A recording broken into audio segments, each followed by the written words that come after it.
Salut, salut chers abonnés et bienvenue sur notre chaîne YouTube Ali Moutnanka TV. Alors aujourd'hui nous allons faire notre vidéo en langue Fulbe. Nous allons voir comment copier tous ces numéros, c'est-à-dire à partir de son téléphone Android ou à partir de sa carte SIM dans son adresse email. On récupère tous ces numéros, on copie cela dans son adresse email et nous allons voir ça en langue Fulbe aujourd'hui. Kadi derabe sakirabe tawon mi yelani mon kikidere welde hande bo mi warani mon be belka kanafo ha kanafan men jur kadi derabe dum dime dum ko laari hala numéro contact men contact jimen do dum hunde tilim dum je na en gusetrata en fijabe man ngam yo to a perdi contact goddo dum fere a perdi hunde jur bana hande mi laari hande groupe di WhatsApp ji fere derawo men tilim do gondo haya selesti amma odon no wada sani mako be oɗon muytotira kadi ɓe ɓingel debbo nder hayro o yiɗo ɓagamu nden kadi o wari o perdi contact mako pour de bon o perdi contact mako ha o yofi message ha nder groupe ji WhatsApp ji heɓa o récupéra mo andi on fu heɓa jokka mo useni yerɓa partage nga heɓa o jokkita yide ɓernde mako gam oɗon mari programme ɓe ɗon mari alkawal ɓe ɓangran ɓe teyiran amma o perdi contact mako to kanko bo perdi contact mako nden kadi noy on hokkata kuje banni do ta wara tawa men nga en pat kujeji banni foti tawa goddo to larne ko gal sujet banni gal hala banni bo foti wona gal côté fere diga hande to a andi a yidi contact ji mata majja ha téléphone ma to ha nder téléphone to ha nder puce ta enregistre numéro ha nder puce a foti enregistre amma pour plus de sécurité ngam heba wona sécurité juru heba wona tata jango dum majjiredo ngam téléphone foti majja be simji fu foti sola to aɗon enregistre numéro nder téléphone be nder puce pat aɗon enregistre foti majja amma to enregistre ha compte Google ma ha adresse email ma Google Gmail to aɗon mari adresse email ma to enregistre nder man ko waɗi noy fu majjata ngam de en ko kam arrêté na adresse email ma créer compte Google a compte adresse email ma to aɗon créer a wara mot de passe ma a winda joinanga quelque part mot de passe maro be adresse email a winda do joini quelque part ko a sanji téléphone yande fere ta connecter nga kuje ma par lora surtout ba contact to a fudi a resi go numéro mi tammi sappin go ha vidéo do mais mi do jona mon yimbe je abonaki vraiment on abona on partage abon go man bo on wara ha do téléphone mon to do jogi téléphone to do lara YouTube do wodi kungel bodel ha les do windi s'abonner bodejum après sera man bo lenguru wurtan to lenguru wurti do a iya do man je wurtan tati to wurtati je dowdo a iya do man timmi ko mi meti watugo vidéo nder do chaîne men do panni yottan ha ma lara kadi en lorta do haala mi donno explica do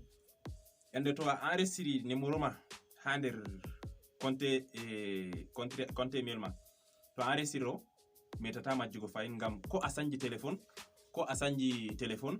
a metata wayi a dogga do gallo yande a sanji téléphone ta connecte be adresse email mani kujeji ma pat lorta amma to enregistre nder téléphone to enregistre nder puce dum boddum amma sécurité man famdi ngam ne foti téléphone majja téléphone to majji numéro ji majji sey yimbe lora ƴewni tama to ƴewndi lora ado hauta gotel a ƴama ko moy fu dum moyjo na nafay to ha nder adresse email bo hami wiya mon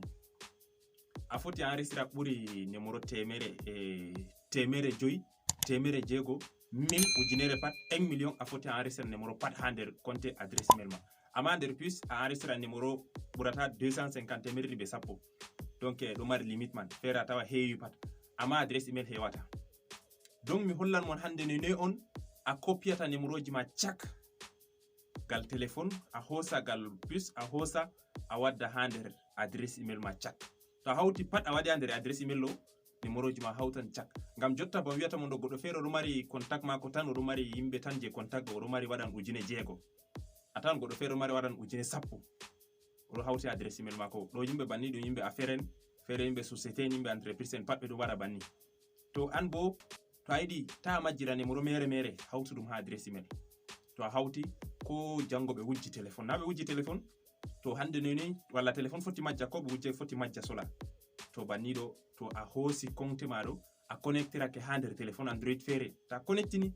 kujeji ma do chak numéro je enregistré pat lorta to donno ujunere ma numéro a ujunere pat lora to donno ujunere ma numéro je pat lora a wala hala wayi jango goddo joni ma ƴami moyne sai to numéro an ɗon en koni ha nder téléphone ma kadi derraɓe kuje banita en ngebo en dara video ɗo to en famay en fuɗɗita fayin en laara en fuɗɗita mi tammini a laari nde ɗiɗi nde tati kam no famɗiri pat a faman kadi on abono to on abonaki on cliquer sur s'abonner ɗo to on clique ɗo man ɗo ha les ɗo après on wara on partage to on partage nder groupe ji ha yimɓe mon giɗi on partage ɓe on gerɓana ɓe nden ɓawo bo on gara fayin on waɗa j'aime on partage on acca on commentaire kujiji ɗo ɓura mon ha dow téléphone android walla application jon mari haje on winda ha commentaire to on windi ha commentaire ha to non mi larata to mi laari jango mi jippina mon vidéo dow ko laari ni banni man kadi deraɓe tilimɓe on pat kadi fayin miɗo yelina mon kikiɗere welde kadi ta gejjite on abono ngam ɗum nafan men nafan gal noyi jango goɗɗo metata jaɓugo ma ceede ngam ha laranama kujeji ha dow téléphone ma an be hoore ma waɗan direct a siga ceede ma laaray yo goɗɗo jango jaɓuma ceede borowol borjiɗi walla 100 ngam ha o huwanama kugal ha dow téléphone android ma dingu larugo vidéo ji miɗo wata anglais dow chaîne am youtube biyetenga Aliou Nankay TV a heɓan a naftotira jango feere ko ɓuratama de téléphone android mi tammini ɓuran famɗugo e ceede ma sigan wala goɗɗo jaɓatama ceede ngam ha a manipula ma téléphone android to a heɓi andal a heɓi hunde aɗo laara aɗo be hoore ma aɗo waɗa joɗan ha nder ngandima luttata yaasi yo noy ha foroy donc mi tammini ha ballo on famini am kadi gatani am hakkilo ɓawo générique miɗo lorana mon be vidéo ngam mi yewti jotta ɗo générique.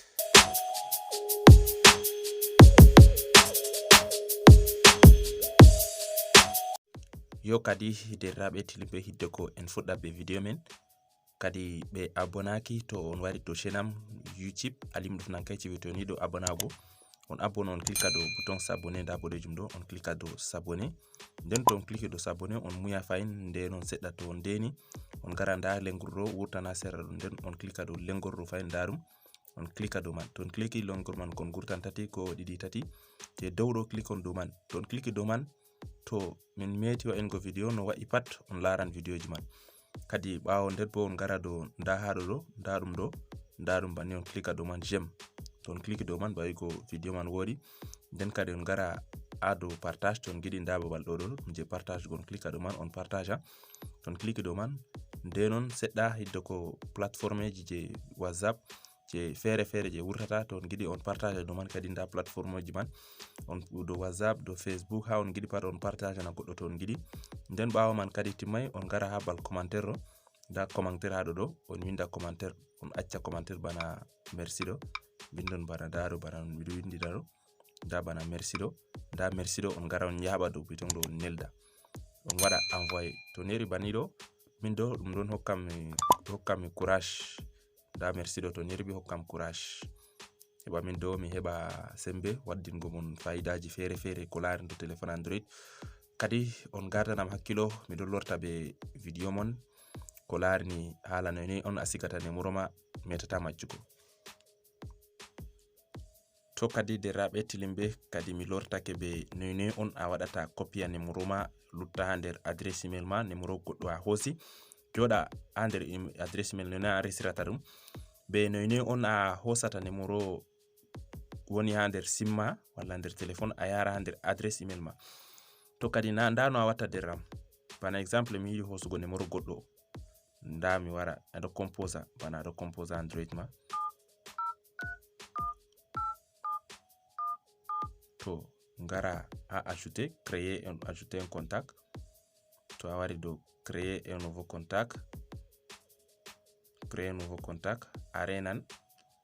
heɓa ɓe proposinama babal créer go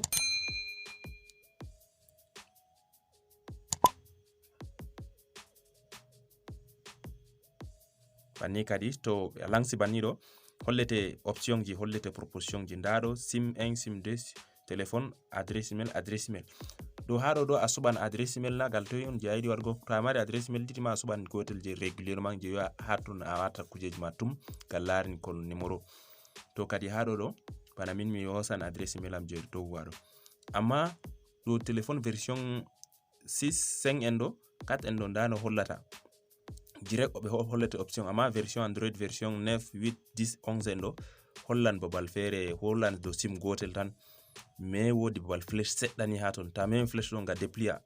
wato option jon par wurta kadi to wurtake a wara a cliquer do adresse email ma kadi bana ndaɗo do a cliquer do maga bana min mi suɓan adresse email am jeɗo ɗo kadi ngara ngata inde je a yiɗi watungo do goɗɗo man kadi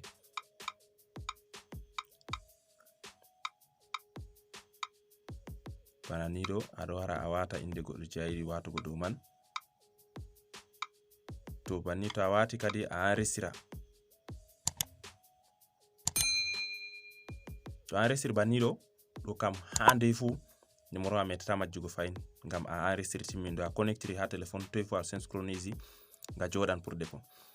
kadi en timini be aranal deuxième man bo ɗiɗaɓal man ɗo noy a copiata numéro magal sim a ube ngal téléphone a yara ha gal compte adresse mail ma on laari miɗo mari 6300 quelque numéro contact on yi to ɗo ngam adresse email to na banni ɗo numéro sim kam fote hosa ngam numéro sim ɗo hosa sim carte sim ɗo hosa 250 numéro to kadi to a nasti a bal contact banni ɗo no watta ɗo ha copia ɗo ngara ha dow ku contact on da ha dow ɗo cliquer dow magel ta clique ɗo ɓe holli da ha ɗo kuje jur